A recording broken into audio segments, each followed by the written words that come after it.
একটা পরিবারের মা যদি অসুস্থ থাকে তাহলে কিন্তু পুরো পরিবারটাই অসুস্থ হয়ে থাকে।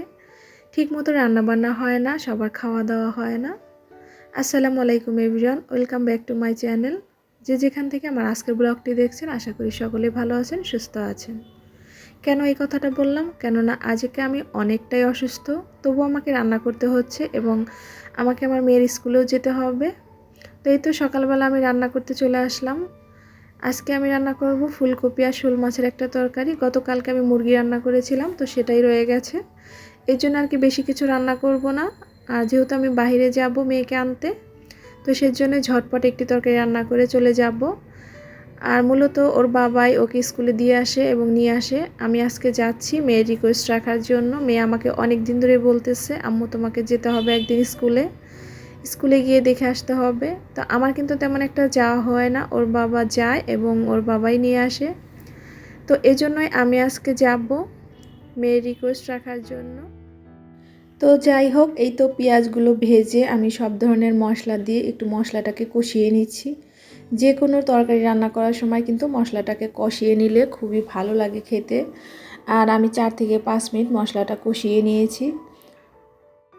তো এবার আমি শোল মাছগুলো দিয়ে দিব আর শোল মাছটাকে নেড়ে চেড়ে মশলার সাথে মিশিয়ে নিব। তারপর মেশানো হয়ে গেলে এখানে আমি শোল মাছটাকে কষিয়ে রান্না করব, যেহেতু কষানোর জন্য একটু পানি দিচ্ছি। আর পানি দিয়ে তারপর নেড়ে চেড়ে ভালোভাবে মিশিয়ে এখন আমি ঢাকনা দিয়ে মাছগুলোকে কষিয়ে নিব। আর এই মাছগুলো কষিয়ে রান্না করলে কিন্তু বেশি খেতে ভালো লাগে। তো আমি সব সময়ই বোয়াল মাছ, তারপর শোল মাছ, ইলিশ মাছ এগুলো কষিয়ে রান্না করি। তো আমার কাছে খেতে ভালো লাগে। তো কোন আপুরা কেমনভাবে রান্না করেন অবশ্যই কমেন্টে জানাবেন। তো কষানো হয়ে গেলে আমি ঝোলের জন্য পানি দিলাম, আর পানিটা যখন ফুটে উঠবে ওর পর্যায়ে আমি ফুলকপিগুলো দিয়ে দিলাম। তো এভাবে রান্না করলে কিন্তু ভীষণ মজার হয় খেতে। এবার আমি ঢাকনা দিয়ে ঢেকে রান্না করব ঝোলটা শুকিয়ে আসা পর্যন্ত। তো এই তো আমার রান্না কিন্তু প্রায় শেষের দিকে। এবার আমি কিছু কাঁচামরিচ দিয়ে দিলাম। তারপর ঢাকনা দিয়ে ঢেকে আমি আবারও রান্না করব বেশ কিছুক্ষণ। আর এখানে আমি সামান্য পরিমাণ ভাজা জিরা গুঁড়া দিয়ে নিলাম। তারপর নেড়েচেড়ে ভালোভাবে মিশিয়ে নিলাম। এবার চুলা আঁচটাকে একদম কমিয়ে তারপর কিছুক্ষণ রান্না করে নিব। এতে করে কিন্তু উপরে তেল ভেসে উঠবে আর এই তরকারিটার টেস্টটা কিন্তু খুবই ভালো আসবে। তো এই তো তারপর আমি এখন সবশেষে অ্যাড করে দিব ধনিয়া পাতা কুচি। আর আমার তো মনে হয় সব ঘরে এই ধনিয়া পাতাটা থাকে শীতের সিজনে, আর খেতেও কিন্তু ভালো লাগে শীতের সিজনে।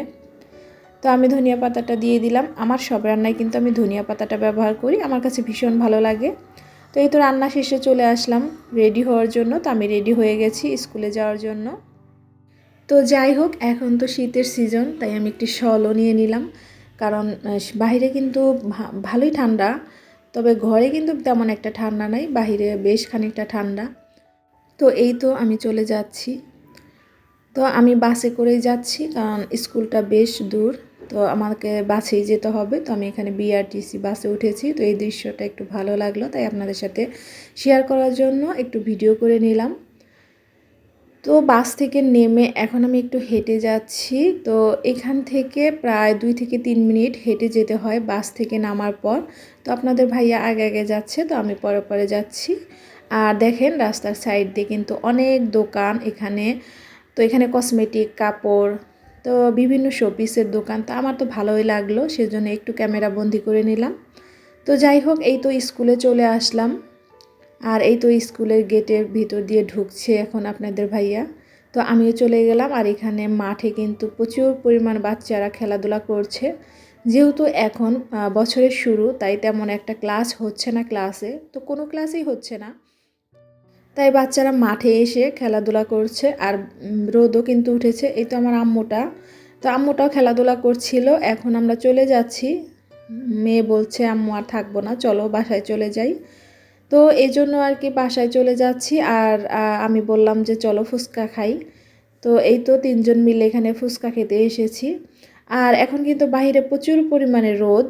তো এই তো ফুচকা মামার দোকানে চলে আসলাম। দেখেন রোদের জন্য কিন্তু ফুচকাগুলো কিন্তু ভালো মতো দেখাই যাচ্ছে না, এত পরিমাণে রোদ উঠেছে বাহিরে, মনেই হচ্ছে না এটা শীতের সিজন। তো যাই হোক, এই তো ফুচকা খাওয়া দাওয়া শেষ করলাম। শেষ করে এখন আবার ঝালমুড়ি খেতে চলে আসলাম। আর আমার তো বাহিরের ঝালমুড়ি খুবই ভালো লাগে।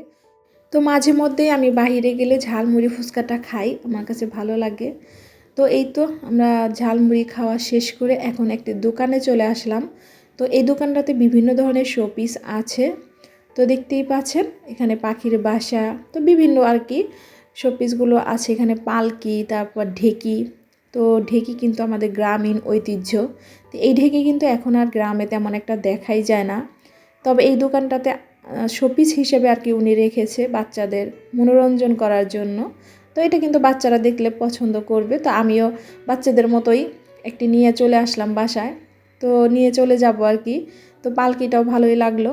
তো এই তো কয়েকটা জিনিস কেনাকাটা করার পরে আমরা চলে আসলাম। তো এখন বাসায় চলে যাচ্ছি। তো আজকের ব্লগ এ পর্যন্তই।